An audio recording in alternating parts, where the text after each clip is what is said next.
अब मैं कमल किशोर पराशर सस्पेंशन का वीडियो जारी कर रहा हूं, जिसमें कि लोअर कोर्ट पटियाला में कमल किशोर पराशर ने वकील सुशील कुमार कौशल के through in the court of senior sub जज पटियाला की अदालत में civil suit number 661 T dated 9/2/95 Kamal Kishore Parashar son of late Shri Jagdish Ram PN now illegally suspended office of research officer Indian institute of कचकसा Patiala plaintiff versus number 1 central council for research and Ayurveda and Siddha through its director Jawaharlal Nehru भारतीय Chikitsa Evam homeopathic Anusandhan number 61 opposite D block institute Janakpuri New Delhi number 2 KN Mishra research officer Indian institute of कचकसा Patiala KN Tejpal office superintendent Indian institute of कचकसा Patiala defendants और साथ में application under order 39 rule 1 and 2 CPC read with section 151 CPC for the grant of ad interim injunction restraining the respondents from entertaining disciplinary proceeding against the applicant and passing any order of punishment against the applicant dated 9/2/1995 और इसके साथ ही affidavit मुझ कमल किशोर पराशर का अदालत में दायर कर दिया। ये डिफेंडेंट 2 के जो KN मिश्रा जो defendant 3 KN Tejpal office superintendent institute का सब पटियाला जो लंबे समय से मुझे परेशान कर रहे थे 6/1/1995 को डिफेंडेंट 2 डिफेंडेंट 3 KN तेजपाल और KN मिश्रा डिफेंडेंट 2 और KN तेजपाल डिफेंडेंट 3 ने मुझे 6/95 को मुझ कमल किशोर पराशर पर कातलाना हमला किया। फकीर चंद धोबी सुंदर कुमार सिपाही सेवक हंसराज सिपाही सेवक के साथ कातलाना हमला किया। फिर ये defendant 2 KN Mishra research officer Indian institute of कचकसा पटियाला जो मुझ कमल किशोर पराशर को सस्पेंड करने की पावर नहीं रखता और सब रूल 1 रूल 10 CCSSC रूल 1965 के हथियार को भी चलाने की पावर नहीं रखते। इस हथियार को चला करके 6/1995 को मुझ कमल किशोर पराशर प्लेंटिफ को सस्पेंड किया और मेरे 70% पे काट दी। मैं कमल किशोर पराशर प्लेंटिफ में वकील सुशील कुमार कौशल से बार बार कहता रहा कि आप अदालत से स्टे आउट लीजिए, लेकिन मेरा ये गद्दार वकील सुशील कुमार कौशल ने मुझे कहता रहा कि हम मेरे पास डिफेंडर्स आते हैं और मुझे कहते हैं कि हम सस्पेंशन के ऑर्डर को वापस ले रहे हैं, इसलिए हमें अदालत से स्टे ऑर्डर लेने की ज़रूरत नहीं। फिर भी मैं बार बार कहता रहा कि डिफेंडर्स आपके पास क्या आते हैं, क्या कहते हैं, क्या नहीं, इससे मुझे कोई मतलब नहीं, आप अदालत से स्टे ऑर्डर लीजिए। लेकिन इस गद्दार ने अदालत से स्टे ऑर्डर नहीं लिए तो खूनी defendant 2 KN Mishra research officer Indian institute of कचकसा पटियाला जो कि रूल 14 CCSSC रूल 1965 के हथियार को भी चलाने की पावर नहीं रखता, इस हथियार को चला करके मुझे 1/4/1995 को मीमो जारी कर दिया, जिसमें अपने ही ऊपर थप्पड़ लगाने का मुझ पर झूठा इल्जाम लगा गया। फिर during the pendency of suit defendant 2 KN Mishra research officer Indian institute of कचकसा पटियाला जो फंडामेंटल रूल 53 के हथियार को भी चलाने की पावर नहीं रखते हुए इस हथियार को भी मुझ कमल किशोर पराशर प्लेंटिफ पर चला करके मेरे 25% और अलाउंस काटने के 5/6/1995 को लेटर जारी करके आदेश जारी कर दिए। तो मेरे मुझ कमल किशोर पराशर प्लेंटिफ के 90% से ऊपर अलाउंसेज काट करके पर मंथ मुझे 214 रुपये 80 पैसे देकर मुझ कमल किशोर पराशर प्लेंटिफ का और मेरे परिवार के रोटी पानी तक के सभी खर्चे बंद कर दिए। मकान का किराया, बिजली पानी के बिल सभी खर्चे बंद हो गए।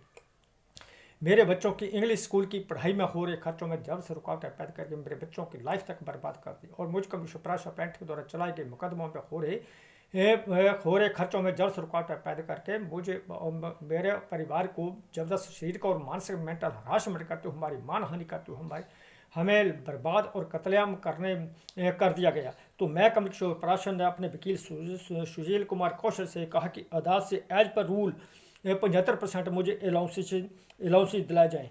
तो मुझ कमल किशोर पराशर के वकील सुशील कुमार कौशल ने 28/7/1995 को application under section 151 CPC dated 28/7/1995 अदालत में सबमिट कर दी, लेकिन मुझे अलाउंस नहीं दिलाए गए। फिर ये गद्दार बेईमान धोखेबाज वकील सुशील कुमार कौशल कहने लगा कि हमें 5/6/1995 के ऑफिस ऑर्डर नंबर I के इस्टेब्लिशमेंट 1438 डेटेड 5/6/1995 को अदालत में चैलेंज करना पड़ेगा, इसलिए आप मुझे 2000 रुपये दें, लेकिन जबकि 4500 रुपये मेरे से पहले ये ले चुका था। और मैंने कर्ज उठा करके 2,000 रुपये वकील सुशील कुमार कौशल को और दे दिए। तो इसने application under order 39 rule 1 and 2 read with section 151 CPC for the grant of ad interim injunction from restraining the respondents from एप्लीबेटिक and giving effect of order number I K establishment 1438 data 5/6/1995 data 22/8/1995 और affidavit दायर कर दिया। और application under order 6 rule 17 CPC for amendment of the plan dated 22/8/1995 दायर की गई। लेकिन खूनी defender 1 central council for research and Ayurveda and Siddha through its director Jawaharlal Nehru भारतीय चिकित्सा एवं होम्योपैथिक अनुसंधान नंबर कार 2 opposite D block institute Janakpuri New Delhi ठूंजा ने और खूनी defender 2 cane Mishra research officer Indian institute of चिकित्सा पटियाला ने और defender 3 K N Tejpal office superintendent Indian institute of चिकित्सा पटियाला ने मुझ कमलेश्वर प्राशो प्लांट की दायर application under order 39 rule 1 and 2 CPC read with section 151 CPC for the grant of ad interim injunction restraining the respondents from entertaining disciplinary proceeding against the applicant and passing against the applicant dated 9/2/1995 का जवाब अदालत में दायर ने किया। और application under order 39 rule 1 and 2 read with section 151 CPC for the grant of interim injunction from restraining the respondents from implementing and giving fact to office order number I K स्टैट्स में 1438 डेटेड 5/6/95 डेटेड 22/8/1995 का भी जवाब अदालत में दायर नहीं किया। और application under order 6 rule 17 CPC for amendment of the plan dated 22/8/1995 का भी जवाब अदालत में दायर नहीं किया। तो जब तीनों डिफेंडेंट्स ने मेरी किसी भी एप्लीकेशन का जवाब अदालत में दायर नहीं किया तो इस आंतकी अर्श जज की अदालत में इस आंतकी अदालतों पर कब्जा करने वाले वकील SK शर्मा को अदालत में आने की इजाज़त कैसे मिली और तीनों डिफेंडेंट्स की तरफ से ये कैसे अपेयर हुआ। और फिर 29/11/1995 6/12/1995 को कैसे बहस हुई और डेटेड 12/12/1995 की तारीख डाल करके इस खूनी वकील SK शर्मा को आंतकी अर्श जज ने फंडामेंटल रूल 53 अदालत में पेश करने को कहा गया। डेटेड 12/12/1995 को जब फंडामेंटल रूल 53 इस आंतकी वकील SK शर्मा ने अदालत में पेश नहीं किया तो मैं कमलेश्वर पराशर जो फंडामेंटल रूल की किताब ले गया था, मैंने अपने वकील सुशील कुमार कौशल को कहा कि इस फंडामेंटल रूल 53 को दिखाएं, अदालत को दिखाएं कि इसमें क्या लिखा है। इसमें क्लियर कट लिखा है कि क्या प्लेंटिव को क्या इसकी ओपेटिंग अथॉरिटी ने सस्पेंड किया है। तो not research of defender 2 cane Mishra research officer Indian institute of Chikitsa not my appointing authority not my punishing authority my appointing and punishing authority assistant director in charge not research officer K N Mishra research of defender 2। तो ये suspension के letter 6/1995 के भी against गया fundamental उत्तरी और जो 1/4/1995 को सस्पेंशन लेटर जो जाली पार्टी गुरदीप सिंह द्वारा एग्जिबिट P1 लगाया गया इसके भी अगेंस्ट गया और exhibit D1 to exhibit D5 जो 1/4/1995 को मेमो जारी किया था उसके भी अगेंस्ट गया और जो 5/6/95 का जो कि एग्जिबिट P2 लगाया गया जाली पार्टी द्वारा इसके भी अगेंस्ट गया। तो ये अंत की अरुण जज 18/12/1995 19/12/1995 और 21/12/1995 की तरीके डाल करके मुझ कमलेश्वर पराशर को इन अंत की डिफेंडेंट्स के साथ समझौता करने के लिए मजबूर करता रहा और मेरा वकील सुशील कुमार कौशल चुपचाप अदालत में खड़ा रहा। लेकिन जब मैं कमलेश्वर पराशर ने इन अंत की डिफेंडेंट्स के साथ समझौता करने से इनकार कर दिया तो इस अंत की अरुण जज ने 22/12/1995 को मेरी एप्लीकेशन को डिसमिस कर दिया। कैसे डिसमिस कर दिया और 22/12/1995 का डिसमिस और Kamal Kishore versus central council for research जब तीनों डिफेंडेंट्स के जवाब अदालत में देने 22/12/1995 present council for the party ने किस पार्टी की तरफ से ये अदालत में अपेयर हुआ। This order of mine is going to dispose of an application under out 39 rule 1 and 2 CPC filed by the plaintiff applicant against the defendant's respondent praying the issuance of ad interim injunction during the pendency of the case. Para number 2, it is submitted by the plaintiff applicant that during the pendency of the suit the defendant's respondents passed office order number 5 dated 5/6/1995 whereby the substance allowances has been decreased to the extent of 25%. He was working as under the defendant's respondent. He was regularly appointed as PM on 13/12/1979 in the scale of RS 136, 196, 232. His work and conduct of the quite satisfactory throughout of his career. He has been illegally placed under suspension by the defendant's respondent. Number 2, the plaintiff applicant claim that the defendant's respondents been up on to implement and to give effect the office order number 5695, and in case of a defendant's respondent succeed in their illegal act, then he will suffer an irreparable loss and injury. The plaintiff applicant claim prima facie case and valence of the convictions in his favor of the accordingly been prayed that the defendant's respondents be restrained from implementing and giving effect to the office order dated 5/55 till disposal of the suit.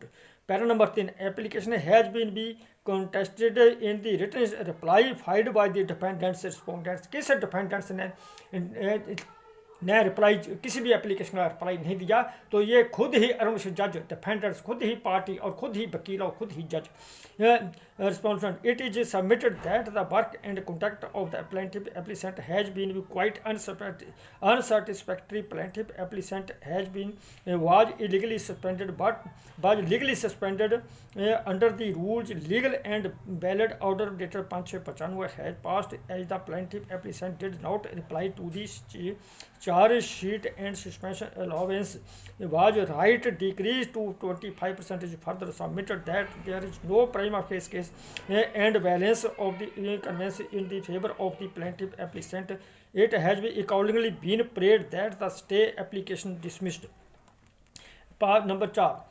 I have heard the learned counsel for the both of the parties of have pressed two documents on the file carefully. Para number 5. In the present क्या carefully ने file देखी, जबकि तीनों defendants का कोई भी किसी भी एप्लीकेशन का जवाब अदालत में दे नहीं. Para number 5. In the present application the plaintiff applicant has sought for ad interim injunction restraining the defendants respondents from implementing and giving effect to the office order number I K 1438 dated 5/95 vide which substance allowances of the plaintiff applicant has been decreased to the extent of 25% during the arguments.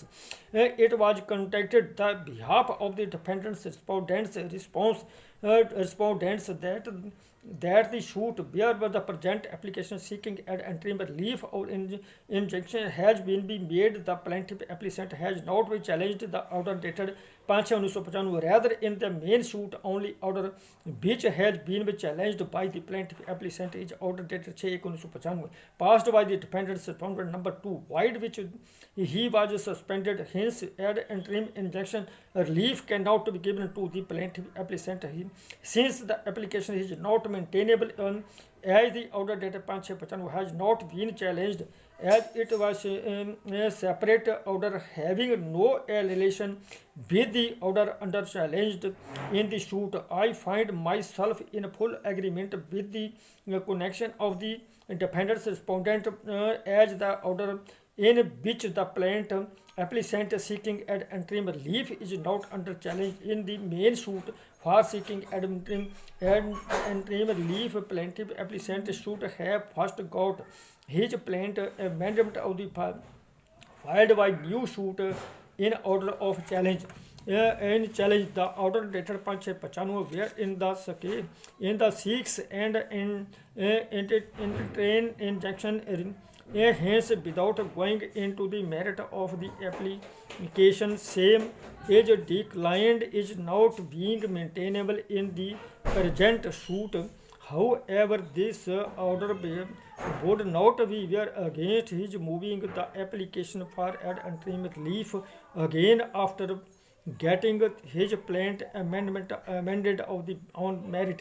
The observation made here the before shall however not affect in the disposal of the main suit on the merit. Arun Vishal Judge, Civil Judge Junior Division Patiala 22/12/1995। तो ये खुद ही अरुण जज, खुद ही defendants, खुद ही फैसले लिखने वाला, सब ही ऑब्जेक्शन करने वाला, सब ही एलिगेशन लगाने वाला, सब ही ऐसे जजों को तुरंत फांसी पर लटकाया जाए और इन आतंकियों को जबरदस्त सजा दी जाए। तो मैं कमल किशोर प्रशासन ने वकील सुशील कुमार कौशल से फाइल वापस लेकर के वकील सुरजीत कुमार शर्मा को दे दी। तो मेरे वकील सुरजीत कुमार शर्मा ने 9/2/1900 ये civil suit number 661 9/2/95 amended plan 796 in the court of Shri Arun Shri जज PCS सिविल जज जूनियर डिवीजन पटियाला की अदालत में ये civil suit number 661 date 9/2/95 amended plan 796 दायर कर दी, जो कि कमल किशोर प्रशासन of late Shri Jagdish Ram now illegally suspended office of research officer incharge Indian institute of Patiala planted versus central council for research in Ayurveda and Siddha through its director Jawaharlal Nehru भारतीय Chikitsa Evam homoeopathy Anusandhan number 265 opposite D block institute Janakpuri New Delhi ठूंजा।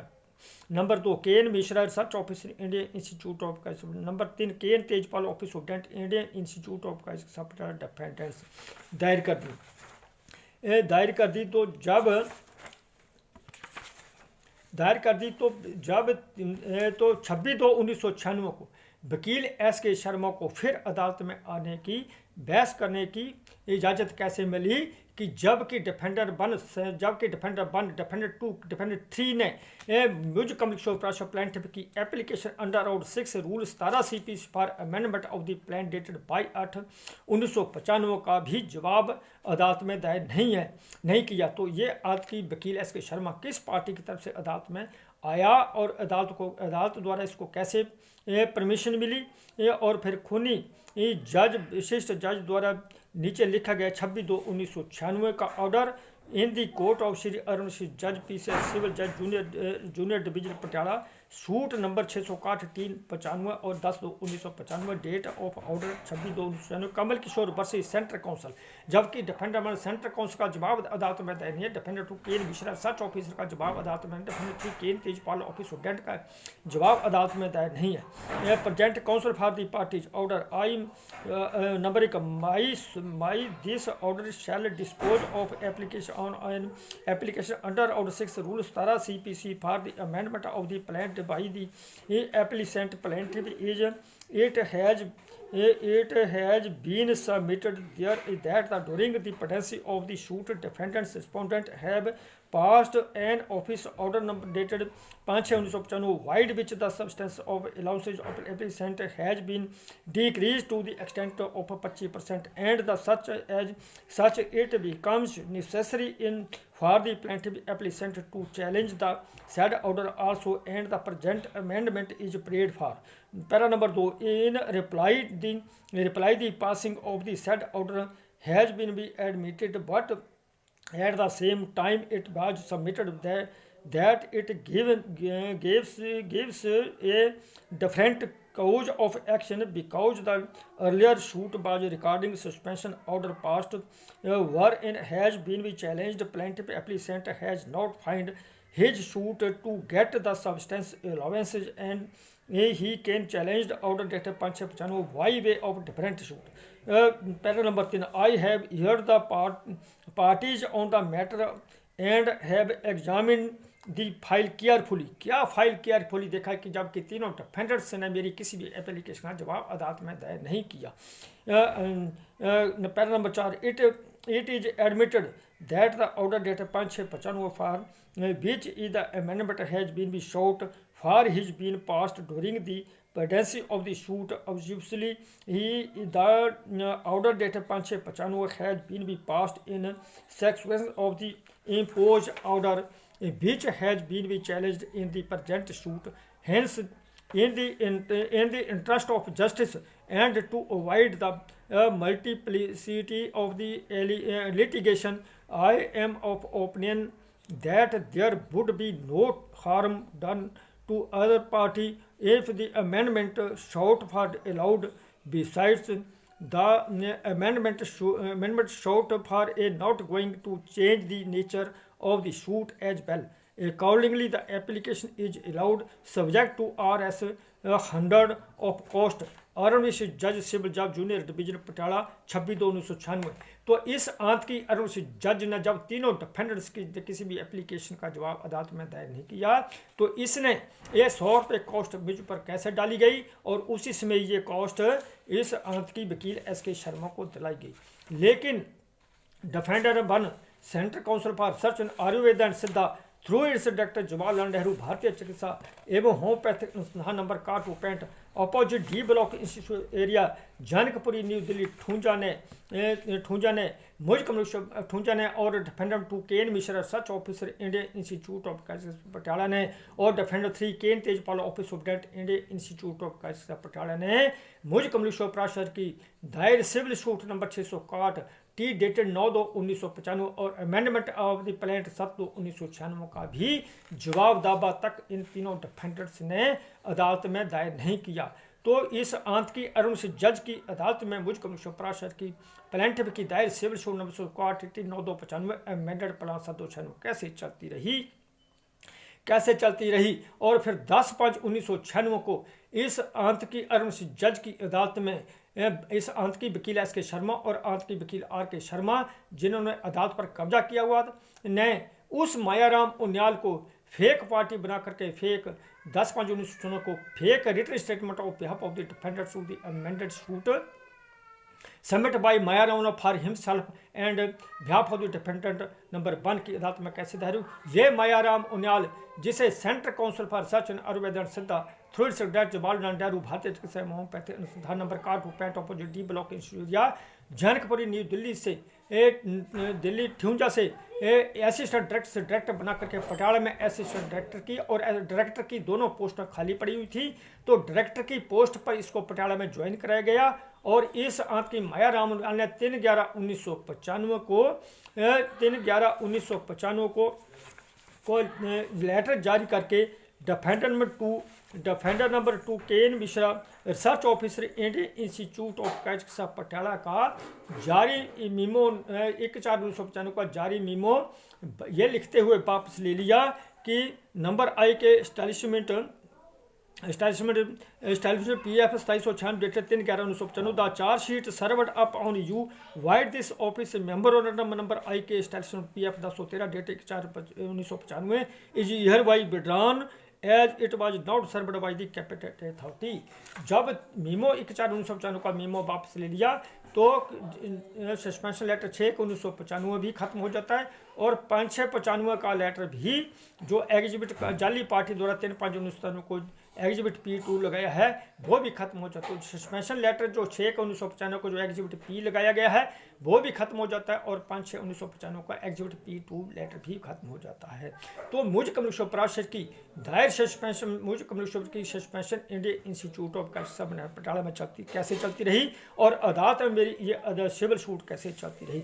तो मैं कमल किशोर प्राशर जब मैं और मेरा परिवार जब शिकागो मानसिक मेंटल हरासमेंट होता रहा तो 4/9/1996 को मैं कमल Kishore Prashar petition registered number 0916 दिनांक 4/9/1996 के द्वारा अपने GPF अकाउंट नंबर 1426 से सारा GPF देने के लिए मैंने लेटर लिखा, लेकिन मेरा ही GPF मुझको नहीं दिया गया।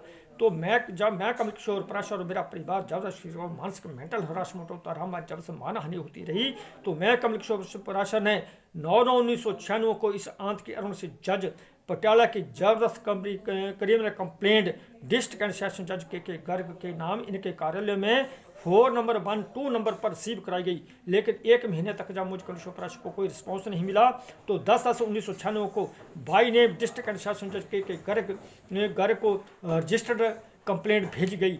तो मुझ कमिश्नर प्राशर को ऑफिशियल लेटर नंबर 6024 डेटेड 15/10/1995 जो मुझे बाई हैंड दिया गया, इस लेटर के साथ 4760 डेटेड 16/9/1996 भी दबा कर रखा था, साथ नथी था जो मिस्टर बालिया ने दबा कर रखा था। तो office of the district and session जज Patiala Kamal Kishore Parashar so and so complaint dated 10/10/1996 made by Kamal Kishore Parashar right of Patiala memo you are required to appear before the LD district and session जज पटियाला ऑन 15/11/1996 एट 2 PM। तो 15/11/1995 address number 6024 EB dated 15/10/1996।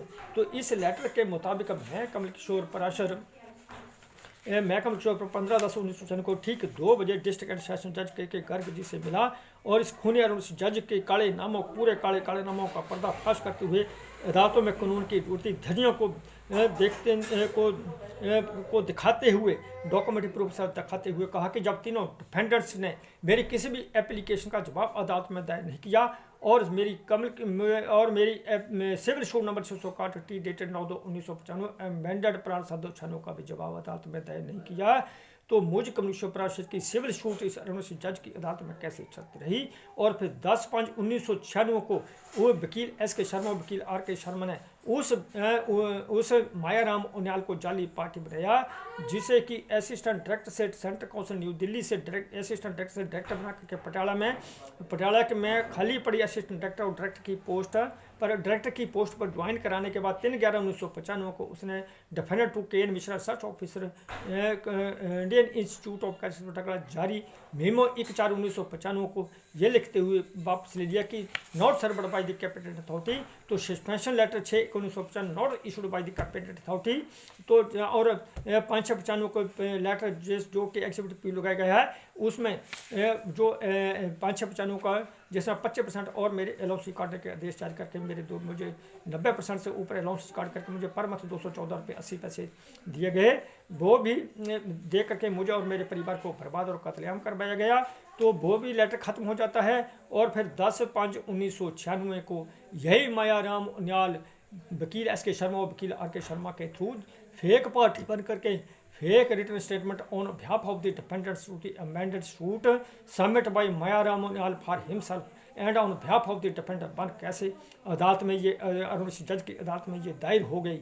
और फिर इस अंत की मायाराम उनियाल के साथ 1996 को मुझ कम्युनिस्ट परिषद प्लांट को कैसे सर्विस से रिमूवल करके मुझे मिल रहे 214 रुपये 80 पैसे भी बंद करके मुझ कम्युनिस्ट परिषद और मेरे परिवार को जबरदस्ती को मानसिक मेंटल हरासमेंट करते हुए हमारी जड़ से मान हानि करते हुए हमें बर्बाद और कत्लेआम कर दिया गया। तो सेशन जज के गर्ग ने अपने स्टूडेंट मिस्टर बालिया को कहा कि director Mayaram Uniyal Indian institute of Patiala को 7 दिन का नोटिस दे करके बुलाया जाए और मुझ कम्युनिस्ट परिषद को कहा कि आपको भी लेटर की कॉपी भेजी जाएगी, आपने भी उस दिन आ जाना, मैं आपको 75% अलाउंसेज दे दूंगा। लेकिन इस केस के ऊपर कोई कार्रवाई नहीं की गई, इन जाली पार्टियों के अगेंस्ट कोई कार्रवाई नहीं की गई। तो खूनी स्टूडेंट मिस्टर बालिया द्वारा लगभग 88 दिन के बाद जारी किया गया letter office letter number 902 dated 13/2/1997 का लेटर डेटेड 14/2/1997 को मुझको रिसीव हुआ, जिसे नीचे लिख रहा हूँ कि कमल किशोर परिषद so and so complaint dated 10/1997 made by Kamal Kishore परिषद right of Patiala memo you are required to appear before the LD district and session जज पटियाला ऑन 26/2/1997 2 PM। तो डिस्ट्रिक्ट एंड सेशन जज के घर के कार्यालय से इस लेटर नंबर 902 डेटेड 13/2/1997 जो 14/2/1997 को मुझे रिसीव हुआ, इस लेटर के मुताबिक मैं 26/2/1997 को ठीक 2 बजे डिस्ट्रिक्ट एंड सेशन जज के गर्ग के कार्यालय में ऑफिस स्टूडेंट मिस्टर बालिया के पास पहुंचा और मैंने कहा कि मुझे 2 बजे का समय दिया गया है, इसलिए डिस्ट्रिक्ट एंड सेशन जज के गर्ग से बुलाइए। लेकिन ये स्टूडेंट मिस्टर बालिया मुझे कहने लगा कि आप बाहर जाए, मैं आपको बुला लूँगा। लेकिन मैंने कहा कि मुझे 2 बजे का समय दिया गया, इसलिए मुझे अंदर बुलाया जाए। लेकिन इसने मुझे अंदर नहीं बुलाया, अंदर नहीं मिलाया गया। तो ठीक 2:20 पर खूनी PS Dikshit laboratory technician Indian institute of Patiala आता है और खूनी बालिया सुप्रिटेंडेंट से एक हाथ मिला करके धीमी स्वर से कान में कुछ कहता है और तुरंत बाहर निकल जाता है। तो 2:27 पर वही खूनी जाली पार्टी मायाराम उनियाल आता है और उसको देख करके मिस्टर बालिया स्टूडेंट तुरंत सीट से कुर्सी पे से खड़ा हो जाता है और दरवाज़ा खोल करके अंदर के घर रिटर्निंग रूम में बैठे थे उनके उस कमरे में जा कर के छोड़ करके आ जाता है। तो मैं कमल किशोर परिषद ने जबरदस्त ऑब्जेक्शन करते हुए कहा कि कंप्लेंट मैंने की है और आप doctor Mayaram Uniyal director Indian institute Patiala जो कोई जाली पार्टी बने 10/5/1996 को, जिसने जाली पार्टी बन करके जाली written statement on behalf of the defendant to the amended suit submitted by Maya Raman for himself and on behalf of defendant Bana। और फिर 1996 को इसने मुझे सर्विस से रिमूव कर दिया, इसको अंदर कैसे भेज दिया गया। इतने में मुझ कमलेश्वर पराशर पिटीशन शिकायत करता कि बाएं हाथ से बाहर के दरवाजे से विजिलेंस ऑफिसर मिस्टर शर्मा तुरंत अपने मुख को दोनों हाथों से ढांप करके अंदर आते ही मेरे बाएं हाथ कुर्सी पर बैठ जाता है और पीठ मेरी तरफ पीठ करके बैठ जाता है। और 5-7 मिनट के बाद मिस्टर बालिया स्टूडेंट से वो कहता है कि मुझे अंदर मिलाइए, लेकिन खूनी मिस्टर बालिया स्टूडेंट कुछ ना बोलते 3-4 मिनट का समय पास करने लगा। तो मैं कमलकिशोर पराशर पिटीशन शिकायतकर्ता ने कहा कि ये व्यक्ति कौन है, तो उसको तुरंत उसने दरवाजा खोल के अंदर भेज दिया। तो मैं कमलेश्वर पराशर ने फिर जबरदस्त शिकायत करते मिस्टर बालिया स्टूडेंट से ऑब्जेक्शन करते हुए कहा कि ये व्यक्ति कौन था और उसे भी आपने अंदर कैसे भेज दिया, लेकिन खूनी मिस्टर बालिया स्टूडेंट ने ना कोई जवाब दिया और ना ही मुझको अंदर भेजा।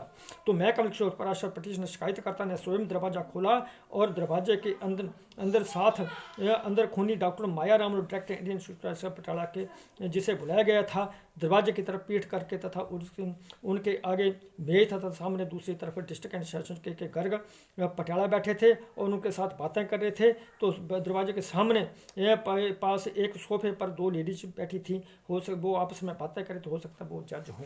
तो ये सब मैंने देखा। तो Maya Ram Uniyal director Indian institute of Patiala ने फिर बोलना शुरू करते हुए कहा कि ये समय तो इसे सर्विस से रिमूव कर दिया है, हमने इसका सारा पैसा दे दिया, हमारे पास इसका कुछ नहीं है। तो मैं कमलेश्वर पराशर शिकायतकर्ता ने कहा कि डिस्ट्रिक्ट एंड सेशंस के से कहा इनकी स्टेटमेंट नोट की जाए और उसकी एक कॉपी अपने पास रखी जाए और एक मुझे दी जाए। लेकिन खूनियों की वकालत करने वाला और खूनियों की मदद करने वाले डिस्ट्रिक्ट एंड सेशन जज के गर्ग ने कहा कि इनकी स्टेटमेंट नोट करने की जरूरत नहीं है, ये डायरेक्टर ये झूठ नहीं बोल सकते। मैं कमलेश्वर ने फिर ऑब्जेक्शन करते हुए कहा कि मैंने ये नहीं कहा झूठ बोल सकते हैं या नहीं बोल सकते, इनकी स्टेटमेंट को नोट की जाए और मेरी कंप्लेंट्स के ऊपर ध्यान दिया जाए। लेकिन उन्होंने उनकी माया राम उनियाल की स्टेटमेंट को नोट नहीं किया। और जब मैं कमलेश्वर 9/1995 10/10/1995 की क्रिमिनल कंप्लेंट पर डिस्ट्रिक्ट एंड सेशंस के गर्ग का ध्यान आकर्षित करना शुरू किया तो खूनियों की मदद करने वाले इस आंतकी डिस्ट्रिक्ट एंड सेशंस के गर्ग पटियाला ने खूनी जाली पार्टी माया राम उनियाल को director Indian institute of Patiala को कहा कि आप जा सकते हैं। तो खूनी जाली party Maya Ram Uniyal director Indian institute of Patiala तुरंत उठकर बाहर निकल गया। फिर खूनी डिस्ट्रिक्ट एंड सेशन आंतकियों का ये आंतकी जज डिस्ट्रिक्ट एंड सेशन जज के गर्ग पटियाला ने मुझ कमलेश्वर पराशर को धमकी देते हुए कहा कि आप कंप्लेंट अभी वापस लें, नहीं तो मैं आपको अभी इसी वक्त हथकड़ी लगवा सकता। मैं कमलेश्वर दोनों हाथ आगे करते हुए कहा कि मुझे आप हथकड़ी लगवाइए, फिर देखते हैं हथकड़ी किसको लगती है। ये कंप्लेंट आपकी स्पष्ट प्रमाण करती है कि आपको अप्रोच किया गया है और आप मुझे कंप्लेंट को वापस लेने की धमकी दे रहे हैं। मुझे अब मजबूर होकर के हाई कमान को लिखना पड़ेगा। इतना क्या करके मैं कमरे से बाहर आ गया। फिर मैं कमलकिशोर पराशर ने अपने वकील सुरजीत कुमार शर्मा से भी इस केस की फाइल को वापस लेते हुए वकील राजेंद्र कुमार शुक्ला तीसरे वकील को दे दी और वकील राजेंद्र कुमार शुक्ला को सारा केस समझाते हुए कहा कि तीनों डिफेंडर से ना मेरी किसी एप्लीकेशन का जवाब दिया और ना ही मेरी सिविल सूट नंबर 661 9/295 अमेंडमेंट पर 7/296 का भी जवाब दावा अदालत में दायर नहीं किया। और फिर 10/5/1996 को उस अंत की माया राम उनियाल को वकील SK शर्मा और वकील RK शर्मा ने जाली पार्टी बनाया, जिसने कि 3/11/1995 को लेटर जारी करके डिफेंडेंट टू के मिशर सर्च ऑफिसर का जारी मीमो नंबर 1/4/1995 का मीमो जारी नंबर ये कहते हुए लेखपाल से ले लिया कि not served by the capital तो suspension letter 6/1995 not served by the capital authority और 5 letter 5/6/95 not served by the capital authority, ये सभी खत्म हो जाते हैं। और फिर 10/5/1996 को यही अंत की माया राम उनियाल जाली पार्टी बन करके वकील SK शर्मा और वकील RK शर्मा के अदालत में कैसे आता है और जाली written statement on behalf of the defendants to the amended suit submitted by Maya Ram Uniyal for himself and on behalf of defender फंड कैसे अदालत में ये दायर हो जाती है। That the written statement has not be filed and verified by the proper person, ये कैसे अदालतों में कानून की धज्जियां उड़ रही हैं।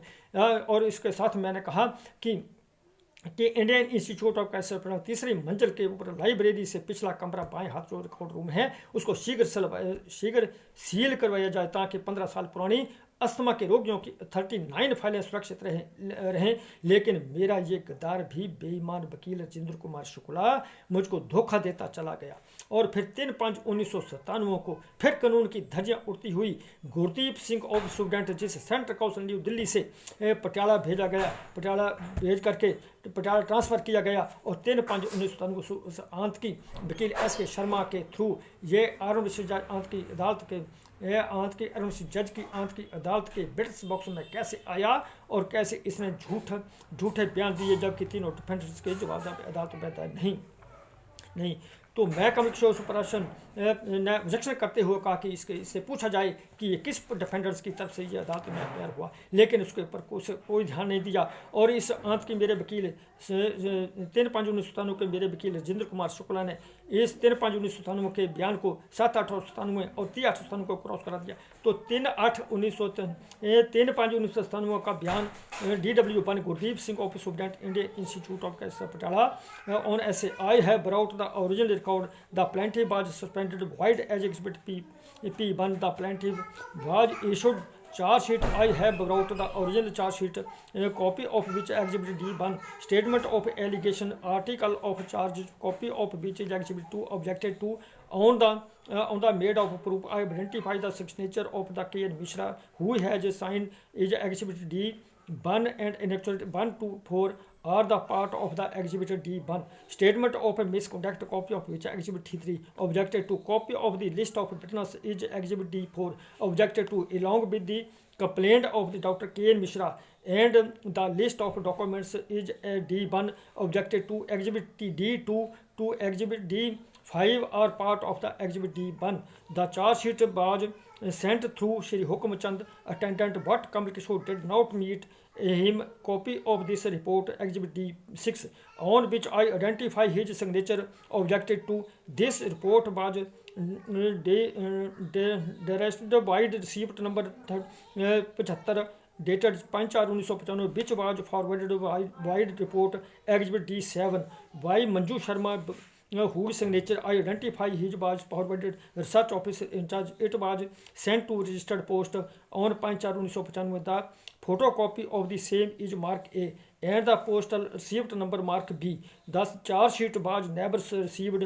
Book I identify his signature of Dr. K.N. Mishra on letter dated 6/4/1995. The plaintiff was not reported to the office since 1/4/1995. The copy of the letter is Exhibit D8, objected to. The plaintiff did not give any reply to the charge sheet during the stipulated period of as per Exhibit D1.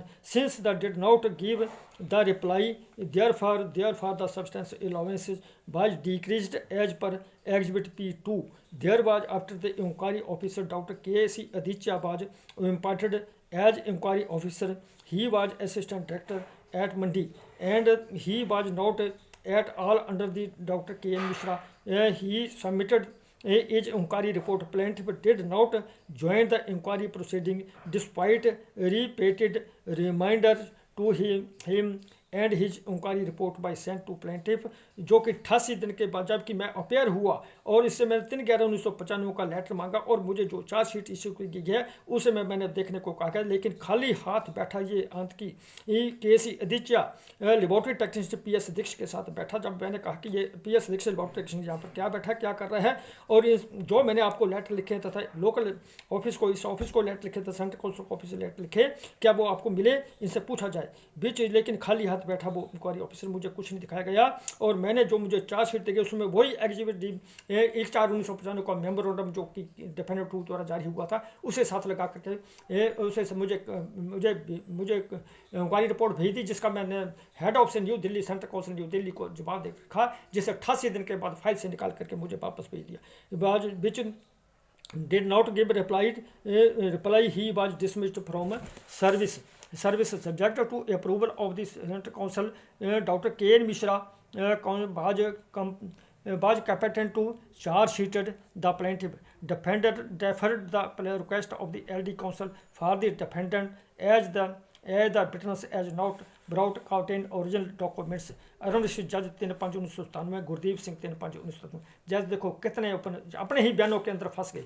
तो 7/8/1997 के cross बयान cross बोलता कि captain तो, जबकि 3/11/1995 के letter को देखा जाए इसी डायरेक्टर मायाराम का 7-8 दिन का क्रॉस बयान जब होने लगा तो महकमा किशोर प्रकाश ने फिर अपने वकील जितेंद्र कुमार शुक्ला को कहा कि इनसे पूछा जाए कि ये किस डिफेंडर्स की तरफ से ये अदालत में अपेयर हुए हैं कि ये डिफेंडर 1, डिफेंडर 2, डिफेंडर 3 ना जवाब अभी तक अदालत में तय नहीं है। लेकिन मेरे वकील जितेंद्र कुमार शुक्ला ने फिर ध्यान नहीं दिया, फिर इसके ऊपर कोई कार्रवाई नहीं की। तो Kamal Kishore versus central council DW में statement of Shri Gurdeep Singh of superintendent Indian institute of सबटाला recalled for cross examination on essay why the plaintiff I was not posted at Patala when suspension order of the plaintiff was passed.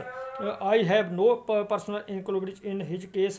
What I have stated as per record, it is correct that suspension order were passed by research officer as he was in charge with approval of the central council. It is correct that exhibit P1 the suspension order issued by the plaintiff. There is no mention regarding the approval in the suspension order exhibit P1. At present my posting is at Patiala. What I am temporarily being shifted to Delhi for 1 month only. It is wrong to suggest that no approval was obtained before passing the suspension order from the higher authorities. Volunteered the approval was obtained telephonically, which was subsequently ratified. The letter of approval is mark A. It is correct that letter mark A is in response to the letter dated 16/2/1995, which is mark B. Dr. B.N. Pandey was the director of the Central Council for 1993. It is correct that E.L. Malkar was the administrative officer of the Central Council. LD Council for the plaintiff wants to put photocopy of a document mark C, which is objected to be opposite counsel as the documents it is the not original one nor is the certified copy of the original objection allowed. It is correct that no charge sheet was issued to the plaintiff along with the suspension order exhibit P1. It is wrong to suggest that no reason was given to the suspension. Volunteered the plaintiff slapped in charge K.N. Mishra. He did not slap in my presence. Memo of charge sheet dated 1/4/95 is exhibit D1, exhibit D1 to exhibit D5. The charge sheet letter exhibit DW1A is issued by the department. Volunteered it was never served. It was where the signature of director Maya Ramunal. It is correct that charge sheet dated 1/4/95 was ordered to be withdrawn. What the letter was not served. It is correct that all the annexed with the charge sheet dated 1/4/1995 do not bear in the signature of any official. Further cross examination deferred the required of the request of the both of the counsel for the parties. Honorable Judge Civil Junior Division Patiala 7/8/1997, Gurdeep Singh 7/8/1997। तो 3/8/97 का cross बयान Kamal Kishore versus central council statement DW1 statement of Gurdeep Singh office superintendent Indian institute of Patiala record for further cross examination on S A the appointing authority of the plaintiff is assistant director in charge or any next higher authority. It is correct that K.N. Mishra was not capable to suspend the plaintiff. सब इसके argument दिए गए 3/5/1997 के बयान और 7/8 cross बयान सभी झूठे पाए गए और फिर तीनों डिफेंडर्स के इसके जवाब दावे तक अदालत किसी पार्टी की तरफ से अदालत में आकर के झूठे बयान दिए और जाली डॉक्यूमेंट्स कोर्ट पर लगाए गए. It is correct that K.N. Mishra और फिर ओंकारी ऑफिसर किस लिए अपॉइंट भी किया गया कैसी अधीक्षक को, ये सारे ही ये आतंकी हैं और आतंकी ग्रोह इनके ऊपर जबरदस्त कानूनी कार्रवाई होनी चाहिए. The K.N. Mishra was not capable to suspend the plaintiff. Doctor H.R. Goyal was the director of the central council in February 1995. Doctor B.N. Pande was also a director of the central council. I cannot tell if Dr. B.N. Pandey was under suspension in 1995. It is correct that all the letters addressed to the central council by the incharge IAKFC Patiala are sent after putting a memo number on the same wherever necessary. It is correct that there is no memo number on the letter dated 15/2/1995 written by Dr. K.N. Mishra to Director Central Council for Research in New Delhi. This letter was given by Dr. K.N. Mishra personally to the director. It is correct that the letter dated 10/9/1993 written by the Central Council for Research in Ayurveda and Siddha to all in charges of institutes, central units under the CCRAS where the signature of admin officer E.L. Malkar and I identify the signature of the admin officer. The copy of the same is exhibited DW1A 3/11/1995 का भी DW1A लगा और 10/9/1993 का letter भी exhibit DW1A लगा है. It is correct that Exhibit D1 is the memorandum. It is correct that the annexure 2 is not detailed about the charge and also does not bear any signature of any officer. It is correct that there is no detail regarding the annexure 2 on the court file. It is correct that annexure 4, which is Exhibit D4, is list of witnesses. There is no detailed statement of the witnesses of the court file and also does not bear signature of any official. Similarly, annexure 3 is a list of witnesses and it does not bear signature of any officer. P.N. Hukumchand never had gone to the plaintiff war handing over relevant papers in my presence, nor I sent him. As I was not posted at Patiala during that period. Hukumchand and Manju Sharma never sent in my presence on Exhibit D6 and Exhibit D7. It is wrong to suggest that I am deposing against the plaintiff being the employee of the defendants. Iron Wish Judge ACJSD 3/897 Gurdeep Singh 3/897. लेकिन यहीं पर कानून की धज्जियां उड़ती बंद नहीं हुई, यहीं पर अदालतों में क्राइम बंद नहीं हुआ. तो 6/9/1997 को HL Asilwal admin office central council New Delhi से पटियाला में लाया गया और इस अंत की वकील SK शर्मा के थ्रू इस अरुण सिंह जज की अदालत के बिट्स बॉक्स में ला करके वो लाया गया और फिर वकील अरुण सिंह जज ने इस जाली पार्टी HL के हाथ से HL के हाथ से फाइल को लेकर के उसमें से 15/2/1995 का लेटर और 16/2/1995 को लेटर, दोनों लेटरों को निकाल करके इस अंत के अरुण सिंह जज ने, देखो इसका कितना इंटरेस्ट और कितना इसने कानून को नंगा ना नचाया. 15/2/1995 के लेटर को इसने जाली लेटर को एग्जिबिट DW2A लगाया और 16/2/1995 के जाली लेटर को एग्जिबिट DW2B लगाया गया, जिन्हें की क्रॉस बयान में झूठा करार दिया गया. तो 6/9/1997 का जब बयान क्रॉस होने लगा, बयान देने लगा, तो मैं राजेंद्र कुमार शुक्ला को फिर कहा, अपने वकील राजेंद्र कुमार शुक्ला कि इसको पूछा जाए कि किस डिफेंडेंट्स की तरफ से अदालत में अपेयर हुआ है, जबकि डिफेंडर 1, डिफेंड 2, डिफेंड 3 ने जवाब दबे तक अदालत में. लेकिन मेरा वकील राजेंद्र कुमार शुक्ला भी कानून का नंगा नाचना चाहता रहा. 6/9/1997 का बयान. Kamil Kishore versus Central Council. DW1 Statement of HL Asibal, Admin Office CCRAS Headquarters New Delhi SA. I have brought the original file and the letter of the address to the director, which is Dr. K.N. Mishra informed that the director Central Council for Research that Kamil Kishore Parashapyan as solicited him and got to approval of the director. Copy of the letter is exhibited DW2A, which is the correct photocopy of the original brought by me. Thereafter, the director granted approval of the suspension and also directed that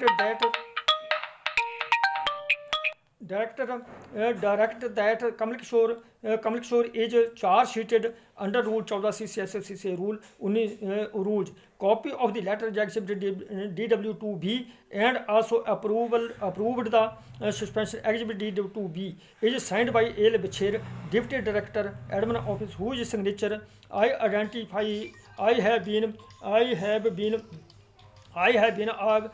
have also been seeing him singing and writing.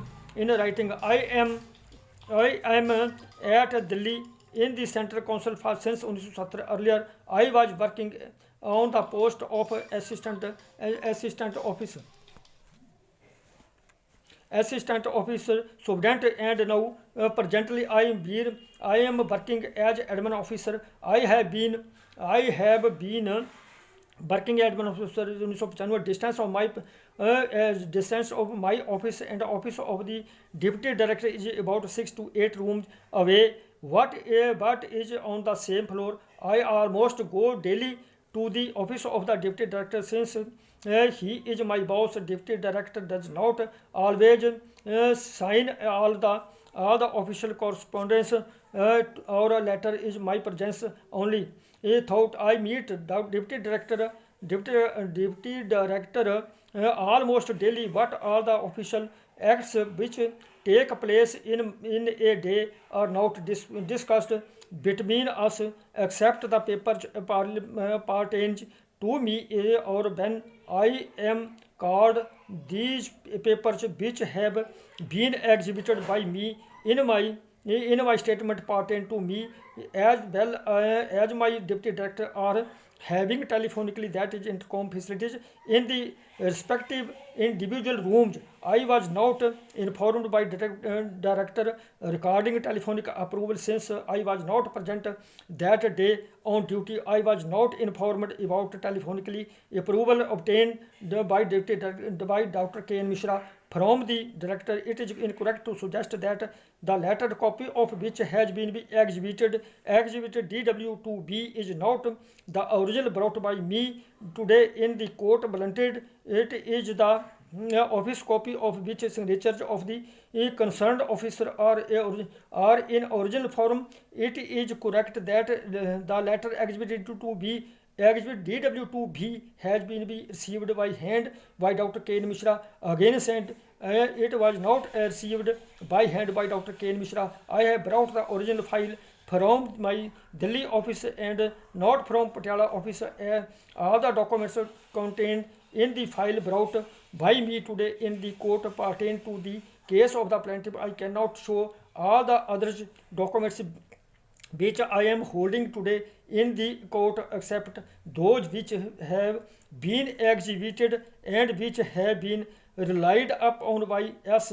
Exhibit DW2A was not given in the director personally by Dr. K. N. Mishra, research officer. I cannot tell how the letter exhibit DW2A reached our office at Delhi. That is why post and otherwise normally every correspondence between our office at Delhi and our office at Patiala does not and done why given memo number and dispatch number. It is correct that exhibit DW2A does not bear any memo and dispatch number thereon. I have no inquiry if Dr. K. N. Mishra got the letter exhibit DW2A personally, why the taking personal interest in the matter. It is correct that the charge sheet is misconduct was labeled framed by Dr. K. N. Mishra blunted with the approval of the director obtained telephonically as per record. I have no personal inquiry regarding the telephonically permission.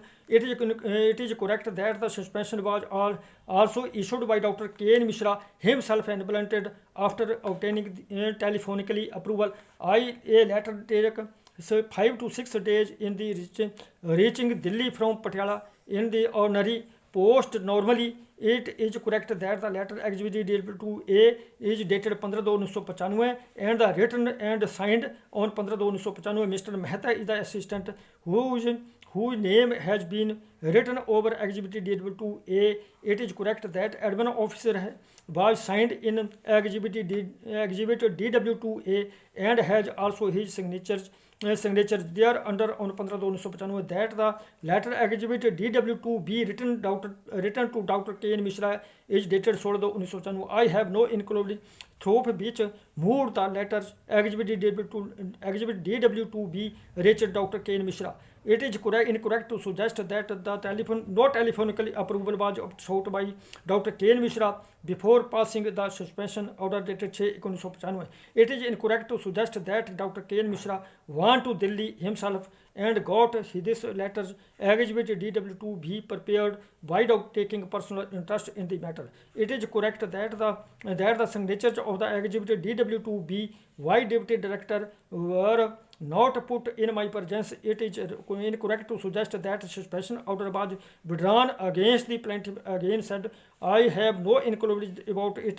I do not know whether plaintiff was afforded any opportunity of the hearing before passing a suspension order against him, since the suspension order was passed and action was taken at Patiala locally. It is incorrect to suggest that the being employees of the department have made false statement in favor of the department. Ranveer विशिष्ट जज ACJSD 6/997 HL 6/997, जबकि तीनों defenders के जवाब दावे तक अदालत में दायर नहीं, लेकिन कानून की धज्जियां उड़ती रही और ये आंत की अरुण से जज कानून को नंगा नाच नचाता रहा.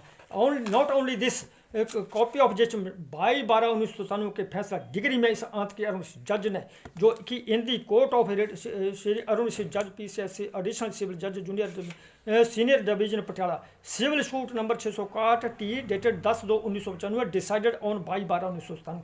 देखो इस आंत की आरुषि जज को कैसे कानून को नंगा नाच नचाता चला गया और मुझ कम शोपराशर को और मेरे परिवार को जबरदस्त शिकार और मानसिक मेंटल हरासमेंट करता हूँ। इसने इस अपने डिग्री फैसला में मेरे मुझ कम शोपराशर की प्लेंटिफ की दायर civil suit number 661 T dated 9/1995 amended plan 796 का जिक्र तक नहीं किया, का नाम तक नहीं लिखा और डिसाइडेड ऑन 22/12/1997। कमल किशोर और फिर नहीं लिखा और फिर लिखा कि कमल किशोर पराशर तीनों ने डिफेंडर्स को एक्स पार्टी तक नहीं किया, तीनों डिफेंडर्स को एक्स पार्टी नहीं किया। बोलता कि Kamal Kishore Parashar son of late Shri Jagdish Ram illegally is suspended office of research officer Indian institute of Patiala plaintiff versus central council for research and Ayurveda Siddharth through its director Jawaharlal Nehru भारतीय चिकित्सा एवं होम्योपैथिक सुधार नंबर का 2 पेंट opposite D block institute Delhi ठूंजा पर नंबर 2 केएन मिशन research officer Indian institute of number 3 K N Tejpal office of डेंट Indian institute of defendants suit for declaration for the permanent extension Shri R K Shukla advocate counsel for the plaintiff, Shri S K Sharma advocate counsel for the defendants. इस आंत की अरुण सिंह जज को पूछा जाए कि तीनों डिफेंडर्स के जवाब दबे तक अदालत में दायर नहीं, तो इस आंत की वकील एस के शर्मा को अदालत में कैसे पेश किया गया, कैसे अदालत में परमिशन मिली इसको, और उस जजमेंट में इसका तू नाम कैसे लिख रहा है, और तीनों डिफेंडर्स को तुमने एक्स पार्टी तक नहीं किया, और उस आंत की माया रामन को जाली पार्टी बन करके 10/5/1997 को जिसने जाली written statement of behalf of the defender submit by Maya Raman Uniyal for himself and behalf of defender that the written statement has not been filed and verified by the proper person. इस आंत के जज को कैसे अपॉइंटमेंट किया गया है, इसने उसके अगेंस्ट भी कोई कानूनी कार्रवाई नहीं की, और फिर HLRC बाल के अगेंस्ट कोई कानूनी कार्रवाई नहीं की, और फिर 3/5 Gurdeep Singh of student Indian institute of Patiala के अगेंस्ट कोई कानूनी कार्रवाई नहीं की। और फिर पैरा नंबर 3 में क्या लिख रहा है ये यहाँ की अरुण सिंह जज, defenders appeared and the filed their written statement raising contain parliamentary objection on the ground of the instance pledged the plaintiff and that opportunity is required to be given before passing suspension order which is passed by the approval of these higher authorities। इस आंत की को पूछा जाए कि कौन से defender से अपेयर हुए, किन्होंने जवाब दावे तक अदालत में दहनी की है, और तो कानून को नंगा नाच तथा इनके अगेंस्ट जबरदस्त कानूनी कार्रवाई की जाए, और फिर जबरदस्त कानूनी कार्रवाई की जाए, और फिर हाई कोर्ट चंडीगढ़ तक के JS रंग जज की अदालत तक जाली पार्टियां बनकर के ऐसे आते रही, जाली डॉक्यूमेंट्स कोर्ट पर कैसे लगते रहे। और मैं अब मैं डिस्ट्रिक्ट कोर्ट पटियाला में डिस्ट्रिक्ट कोर्ट पटियाला में यही माया राम उनियाल डिस्ट्रिक्ट कोर्ट पटियाला में भुज कमल शोपराशर के इस गद्दार वकील राजेंद्र कुमार शुक्ला ने केवट अंडर सेक्शन 148A CPC दायर कर दी, और साथ में मेरा एफिडेविट दायर कर दिया गया, और तीनों आंत के डिफेंडेंट्स को defender K N central council for research and Ayurveda Siddharth through director Jawaharlal Nehru भारतीय चिकित्सा एवं होम्योपैथिक अनुसंधान नंबर का 2 पेंट opposite D block institute Janakpuri New Delhi को registered notes registered number 358 dated 19/2/1998 को नोट्स भेजा गया, और defender two K N Mishra research officer Indian institute of Patiala registered number 357 dated 19/2/1998 को भेजा गया। डॉक्टर के और number 3 K N Tejpal office of डेंट इंडियन इंस्टीट्यूट ऑफ पटियाला को भी 300 लेटर रजिस्टर्ड नंबर 356 डेटेड 19/2/1998 भेजा गया, लेकिन तीन आंत के डिफेंडर्स ने कोई जवाब अदालत में दायर नहीं किया। कैसे कानून की धज्जियों, इसका ब्यौरा मैं आगे सस्पेंशन के इस वीडियो नंबर 2 में दूंगा कि डिस्ट्रिक्ट कोर्ट पटियाला में गुरदेव सिंह की अदालत में और इंद्रजीत कौशिक एडिशनल सेशन जज पटियाला की अदालत में कैसे कानून नंगा नाचता चला गया, और फिर हाई कोर्ट JS जज की अदालत तक कैसे नंगा चलता है, इसका ब्यौरा मैं अगले वीडियो नंबर 2 में देता हूँ।